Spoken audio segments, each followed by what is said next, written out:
Bro kabaddi league season 12 September 12 அன்னைக்கு 2 சூப்பரான போட்டிகள். இதுதான் ஜெய்ப்பூர் லீகோட முதல் நாளும் கூட. ரெண்டுமே செம்மையான மேட்சா இருந்துச்சு. அண்ட் தமிழ் தலைவா சாகர் அண்ட் பவன் ஷராவத் இல்லாம ஒரு புது ஜெர்சியை போட்டு வந்து சம்பவத்தை பண்ணிட்டு போயிருந்தாங்க. அதற்கு முன்னாடி Bengal Warriors home team Jaipur செஞ்சிருந்தாங்க. எல்லாமே டீடைல்டா இந்த வீடியோல நாம அனலைஸ் அண்ட் ரிவ்யூ பண்ண போறோம். லேட் பண்ண வேணாம், இப்ப வாங்க வீடியோக்குள்ள போகலாம். ஒரு நிமிஷம் சார் ஒரே ஒரு 1 நிமிட்டுங்க. Hello every friends, 1 minute please. So friends, first match உங்க எல்லாருக்குமே தெரிஞ்ச மேட்ச் தான். Jaipur Pink Panthers versus Bengaluru Bulls. இந்த போட்டியை 28க்கு 23ன்னு சொல்லிட்டு பெங்களூரு புல்ஸ் வின் பண்றாங்க. வேற லெவல் பெர்ஃபார்மன்ஸ், பட் ஒரு லோ ஸ்கோரிங் கேம் தான். ஸ்டார்டிங் 7 பெர்ஃபார்மன்ஸ் அப்படின்னு பார்க்கும்போது ஜெய்ப்பூர் பிங்க் பேந்தர்ஸ் சார்பா நிதின்குமார் 8, ஆஷிஷ் குமார் 0, ரேசா மிர்பெகரி 1, உதய்குமார் 1, அலிசமாதி 4, தீபன் சுகாட்ரி 1, ஆரியன் குமார் 2, சப்ஸ்டியூட்டை பொறுத்த வரைக்கும் சாஹில் 3, நிதின் ராவல் 1. பெங்களூர் புல்ஸை பொறுத்த வரைக்கும் ஆஷிஷ் மாலிக் 1, சஞ்சய் 3, சத்யப்பா மாட்டி 4, அலிரேசா 8, ஜிதேந்தர் யாதவ் 1, யோகேஷ் அந்த புள்ளிகள் எடுக்கல. தீபக் சங்கர் 5 புள்ளிகள். இன்னைக்கு ஹீரோ அண்ட் சப்ஸ்டியூட்ல கணேசா 1. இந்த போட்டியை பொறுத்த வரைக்கும் ஃபர்ஸ்ட் ஹாப்ல இருந்தே பெங்களூரு புல்ஸ் கொஞ்சம் நல்ல லீடு தான் வச்சிட்டு இருந்தாங்க. இன்ஃபேக்ட் இந்த போட்டியோட ஒரு real game changing moment or real game changer யாருன்னு பார்த்தீங்கன்னா அன்டவுட்டட்லி தீபக் சங்கர் அப்படிங்கிற பிளேயர் தான். ஜெய்ப்பூர் பிங்க் பேந்தர்ஸை பொறுத்த வரைக்கும் நிதின் 8 புள்ளிகள் எடுத்திருந்தாலும், அலிசமாதி 4 புள்ளிகள் எடுத்திருந்தாலும், அவங்க அதிக அமௌண்ட் கொடுத்து எடுத்த யங்ஸ்டரை இன்னைக்கு டெபியூட் பண்ண வச்சிருந்தாங்க உதய் பார்த்தே. பட் தலைவனால பெருசா பர்ஃபார்மன்ஸ் பண்ண முடியல அப்படிங்கறதா உண்மை. சப்ஸ்டியூட்ல இருந்து உள்ள வந்த சாகில் தான் ஓரளவுக்கு நல்ல பர்ஃபார்மன்ஸ் கொடுத்திருந்தாரு. முக்கியமா ஜெய்ப்பூர் பிங்க் பேந்தர்ஸோட டிஃபென்ஸ் ரொம்பவே சொதப்பி. முன்னாடியே சொன்ன மாதிரி ரேசா மிர்பெகரி இன்னும் எதுவுமே பண்ண ஆரம்பிக்கல. தீபன் சுகாட்ரியும் இன்னைக்கு எதுவும் பண்ணல. அண்ட் ஆரியன் அப்படிங்கிற ஒரு பிளேயர் அவரும் பெருசா எதுவும் பண்ணல. கேப்டன் நிதின் ராவல் சப்ஸ்டியூட்ல தான் இருக்காரு. அங்கிருந்து வந்து ஒரு பாயிண்ட் எடுத்துட்டு போயிருந்தாரு. ஜெய்ப்பூர் பிங்க் பேந்தர்ஸ்ல நிதின் தன்கரை தவிர வேற எதுவுமே சரியா இல்லையா அப்படிங்கிற மாதிரி தான் இருக்கு. ஃபர்ஸ்ட் ஒரு சில மேட்சுக்கு பர்ஃபார்மன்ஸ் கொடுக்க இரானியன் பிளேயரான அலிசமாதி அவராலும் பெருசா பர்ஃபார்மன்ஸ் கொடுக்க முடியல அப்படிங்கிறது பெரிய டிசப்பாயின்மெண்ட் தான். அப்படியே ஆப்போசிட்டா பெங்களூர் புல்ஸ் கலக்குன்னு கலக்கிருந்தாங்க. பெங்களூர் புல்ஸ்ல ரைடிங்ல கொஞ்சம் வீக்னஸ் இருக்கதான் செஞ்சது. முக்கியமா ஆஷிஷ் மாலிக் அவரோட இன்ஜுரி கண்டிப்பா பெங்களூர் புல்ஸை பாதிக்கும் நான் நம்புறேன். ஸோ இப்போதைக்கு அவர் வந்து ஷோல்டர் இன்ஜுரி காரணமா அவர் ஸ்ட்ரக்சர்ல தூக்கிட்டு வெளியே போயிருந்தாங்க. பட் என்ன அப்டேட் அப்படிங்கிறது தெரியல. அதாவது செக்கப்புக்கு போவாரு, அவரை செக் பண்ணி பார்த்துட்டு தான் என்னங்கிறத சொல்லுவாங்க. அது அடுத்த அப்டேட்ல உங்களுக்கு சொல்றேன். பட் இப்போதைக்கு எந்த ஒரு அப்டேட்டுமே கிடையாது. தலைமை அடுத்த போட்டி ஆடுவாராங்கிறதுலே ஒரு பெரிய டவுட் இருக்கு. ஏன்னா அந்த அளவுக்கு ஒரு இன்ஜுரியா இருக்கலாம் அப்படின்னு எக்ஸ்பெக்ட் பண்ணப்படுது.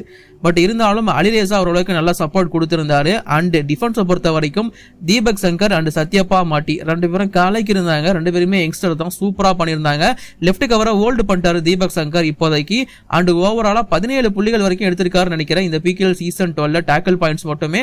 என்ன சொல்ல வரேன்னு அப்படின்னு பாத்தீங்கன்னா டாப் 5 டேக்கிள் பாயிண்ட் ஸ்கோரர் லிஸ்ட்ல தீபக் சங்கரோட பேரும் இருக்கு. ஒரு தமிழ்நாடு பிளேயர் ரொம்ப காலம் கழிச்சு டிஃபென்ஸ்ல கலக்கிட்டு இருக்காரு. அபினேஷ் நடராஜன் கூட இருந்தாலுமே கொஞ்சம் பின்னாடி தான் இருக்காரு. பட் தலைமை இப்போ மேல இருக்காரு. கொஞ்சம் பார்க்க நல்லா இருக்கு. இந்த போட்டி எனக்கு வந்து பெங்களூர் புல்ஸோட டிஃபென்ஸ் வேஸ் நிதின் தன்கர் மாதிரி தான் இருந்துருந்துச்சு. பெங்களூர் புல்ஸோட டிஃபென்ஸ் சஞ்சய் உட்பட 3 பாயிண்ட் எடுத்திருந்தாரு. சஞ்சய்க்கு 3, சத்யாப்பாக்கு 4, தீபக் 5 கலக்கிருந்தாங்க. அவங்களே தனியா மேட்ச் முடிச்சு கொடுத்துட்டாங்க பெங்களூர் புல்ஸுக்கு. அண்ட் ஜெய்ப்பூர் பிங்க் பேந்தர்ஸை பொறுத்த வரைக்கும் நிறைய சரி பண்ண வேண்டியது இருக்கு. நான் முன்னாடியே சொன்ன மாதிரி டிஃபென்ஸ் அவங்க சரி பண்ணி ஆகணும். நிதின் ராவல் ரொம்ப காலம்லாம் சப்ஸ்டியூட்ல வைக்க முடியாது.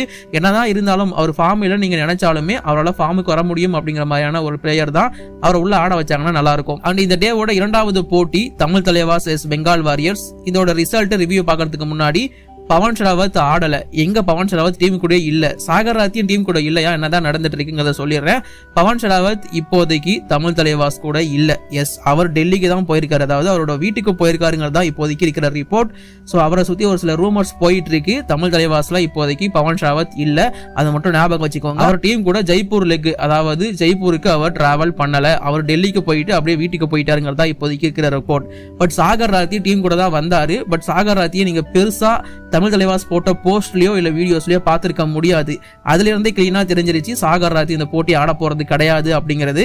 வீடியோல அவர் இருப்பாரு, நீங்க பாஸ் பண்ணி பாத்தீங்கன்னா தலைவன் தெரிவாரு. பட் இருந்தாலும் தலைவனை அந்த அளவுக்கு ஃபோக்கஸ் பண்ணல.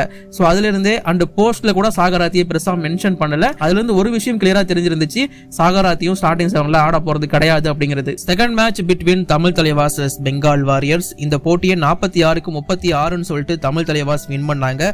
ஒரு நல்ல டாமினேஷன் கேம். பட் இதை பத்தி ரிவ்யூ பார்க்கறதுக்கு முன்னாடி நீங்க இன்னும் நம்ம சேனலை சப்ஸ்கிரைப் பண்ணலையா, சப்ஸ்கிரைப் பண்ணி சப்போர்ட் பண்ணுங்க. அந்த பெல் ஐக்கான் கிளிக் பண்ண மறந்துடாதீங்க. நம்மளோட ஒரு vlog சேனல் இருக்கு நீலா ஸ்டைல்னு சொல்லிட்டு, அதோட லிங்க் ஃபர்ஸ்ட் கமெண்ட் டிஸ்கிரிப்ஷன்ல இருக்கு. முடிஞ்சா அதையும் சப்ஸ்கிரைப் பண்ணி சப்போர்ட் பண்ணுங்க. அர்ஜுன் தேஷ்வால் 17 புள்ளிகள், ரோனக் 4, ஆஷிஷ் 3, இமன்சு 3, நரேந்தர் 7, சுரேஷ் யாதவ் 2, நிதேஷ்குமார் 2, சப்ஸ்டியூட்டை பொறுத்த வரைக்கும் மொயின் சஃபாகி 2. அண்ட் பெங்கால் வாரியர்ஸ் சார்பா தேவங் 13, சந்தீப் 1, மஞ்சித் எந்த புள்ளிகளும் எடுக்கல, புனித் 2, சிவன் தாக்கூர் எந்த புள்ளிகளும் எடுக்கல, ஹரேந்தர் 1, அன்கித் 3, சப்சிடை பொறுத்த வரைக்கும் ஜான் குன்லி 2, விஸ்வாஸ் எஸ் 1, மூல்சந்த் 2 புள்ளிகள். இந்த போட்டி ஃபர்ஸ்ட் ஆஃப் முடியும் போது தமிழ் தலைவாஸ் பக்கம் தான் இருந்துச்சு. 12 புள்ளிகள் லீட்ல முடிச்சிருந்தாங்க. இன்ஃபேக்ட் போட்டி ஆரம்பிக்கும் போது இருந்து கடைசி வரைக்கும் தமிழ் தலைவாசோட டாமினன்ஸ் தெரிஞ்சிருந்துச்சு, டவுட்டே வேணாம். முக்கியமா அர்ஜுன் தேஷ்வால் கலக்கிட்டே இருந்தாரு. ஃபர்ஸ்ட் ஹாப்ல 2 வாட்டி மட்டும் தான் அவுட் ஆயிருந்தாரு. அதற்கு நேர்மாறா தேவங் நிறைய வாட்டி அவுட் ஆயிருந்தாரு. அண்ட் தேவங்க பிடிக்கிறதுக்காகவே ரோனக் இன்னைக்கு வந்த மாதிரி இருந்துச்சு. ரோனக் பண்ண டேக்கிள்ஸ் எல்லாமே தேவங் கைஸ்ல தான் இருந்துருந்துச்சு. இங்க அர்ஜுன் தேஷ்வால நம்ம மென்ஷன் பண்ணியே ஆகணும். பிகாஸ் இது அர்ஜுன் தேஷ்வாலோட செகண்ட் ஓம்னு சொல்லலாம். பிகாஸ் அவர் நிறைய ஜெய்ப்பூருக்காக தான் ஆடி இருக்காரு. அசிய கேப்டனா தமிழ் தலைவாசுக்கு தலைமை தாங்கின முதல் மேட்சே வின் பண்ணியும் கொடுத்திருக்காரு. அவரோட செகண்ட் ஓம்ல அவருக்கு நிறைய சப்போர்ட் வர இந்த வென்யூவை பொறுத்த வரைக்கும் இருக்கும். அண்ட் தமிழ் தலைவாசுக்கு இது ஆல்மோஸ்ட் ஒரு ஹோம் மாதிரி தான். ஏன்னா 6 போட்டிகள் இங்க ஆடுறாங்க, 6மே ஜெயிச்சா நல்லா தான் இருக்கும். அண்ட் இந்த போட்டியில நல்லா குறிப்பிட்டு சொல்லணும்னா ரோனக்கோட 4 புள்ளிகள் ரொம்ப முக்கியமா இருந்துச்சு. கவர் 2 பேருமே வெரி குண்டா ஆடினாங்க. நல்ல காம்பினேஷன்ல வந்து பாயிண்ட் ஸ்கோர் பண்ணிட்டு இருந்தாங்க, 4-3 அப்படின்னு சொல்லிட்டு. இமோன்சு அப்பப்ப நல்லா பண்ணிட்டு இருந்தாரு. நரேந்திர பொறுத்த வரைக்கும் ரைடிங் நல்லா தான் பண்ணாரு. டிஃபென்ஸ் தேவையில்லாம பாயிண்ட் கொடுத்துட்டு இருந்தாரு. தேவங் ரைடு வந்தா மட்டும் ரைட்டிங்ல நின்னாரு. மற்றபடி ஃபர்ஸ்ட் 2 ரைடு புனித்துக்கு பாயிண்ட் கொடுத்தாரு ரைட்டிங்ல நின்று. அதனால வந்து மற்ற எந்த ரைடர்ஸ் வந்தாலும் லெஃப்ட் இனுக்கு போயிட்டாரு நிதேஷ் பக்கமா. ஏன்னா நிதேஷ் கண்ட்ரோல் பண்ணி வச்சிருந்தாரு. பட் தேவங் வந்தா மட்டும் ரைட்டிங்ல இருந்து ஒரு ஆங்கிள் ஓட்டலாம் போட்டார், அதெல்லாம் ஓகே தான். பட் டிஃபென்ஸ்ல தேவையில்லாம அவசரப்பட்டு பாயிண்ட் கொடுத்துட்டு இருந்தாரு.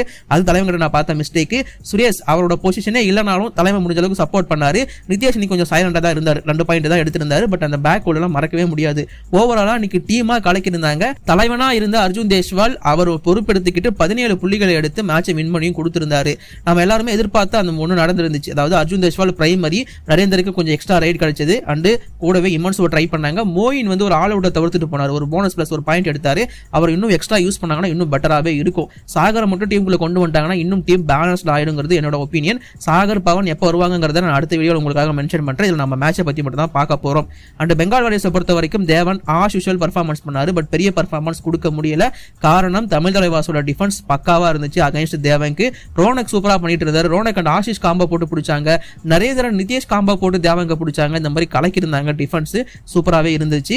அண்ட் புனித் நான் கொஞ்சம் எக்ஸ்பெக்ட் பண்ணேன். பட் அவர் வந்து நரேந்திர கிட்ட மட்டும் தான் பாயிண்ட் எடுத்தார். 2 அதுக்கப்புறமா எடுக்கவே இல்லை. அண்ட் சப்ஸ்டியூட் வந்து ஜான் குண்டியை யூஸ் பண்ணியிருந்தாங்க. பட் தலைவனை இன்னும் கொஞ்சம் பெட்டரா யூஸ் பண்ணலாங்கிறது என்னோட ஒப்பீனியன். கடைசி நேரத்தில் தான் யூஸ் பண்றாங்க. இன்னும் கொஞ்சம் முன்னாடியே யூஸ் பண்ணா நல்லா இருக்கும். அதை மிஸ் பண்ணிட்டாங்க. பட் தமிழ் தலைவாஸ் வந்து இந்த போட்டியை ஒன் சைடா வின் பண்ணிட்டாங்க. நான் தாராளமா சொல்லுவேன். ஆரம்பத்திலிருந்து கடைசி வரைக்கும் அவங்க தான் நல்ல டாமினன்ஸ் பண்ணியிருந்தாங்க. பெங்கால் வாரியர்ஸ் முடிஞ்ச அளவுக்கு கம்பேக் கொடுக்க ட்ரை பண்ணாங்க. பட் முடியல. பட் இந்த ஜெய்ப்பூர்ல தமிழ் தலைவாஸ் ஒரு வின்னோட ஆரம்பிச்சிருக்காங்க. அவன் சரவத் இல்ல, சாகராத்தி இல்ல, கேப்டன் அர்ஜுன் தேஷ்வால் பொறுப்பெடுக்கிறாரு. மேட்சை வின் பண்ணியும் கொடுத்திருக்காரு. சோ இது ஒரு நல்ல மொமெண்ட். அண்ட் இந்த ஸ்டார்டிங் 7 இதுக்கப்புறம் கண்டினியூ பண்ண வாய்ப்பும் அதிகமா இருக்கு. வெயிட் பண்ணி பார்ப்போம். பட் எனக்கு தெரிஞ்சு தலைமை இப்ப என்ன பண்ண போறான், பவன் சரவத் வந்தா அப்படிங்கறத இப்போதைக்கு இருக்கிற கேள்வி. சோ எதுவா இருந்தாலும் நான் அடுத்த வீடியோல சொல்றேன் பவன் எங்க சாகர் எங்க நடக்க போகுது அப்படிங்கறத பொறுத்து. பட் இந்த மேட்ச் எனக்கு ரொம்ப பிடிச்சிருந்துச்சு. உங்களுக்கு பிடிச்சிருந்துச்சா இல்லையா அப்படிங்கிற உங்களோட ஒப்பீனியனை மறக்காம கீழே கமெண்ட்ல சொல்லுங்க. நானுமே தெரிஞ்சுக்கிறேன். இப்போதைக்கு வீடியோ நான் முடிச்சிருக்கேன். லைக் பண்ணுங்க, ஷேர் பண்ணுங்க. என்னோட குற்றம் குறைகள் எதுவும் கமெண்ட் பண்ணுங்க. தேங்க்யூ.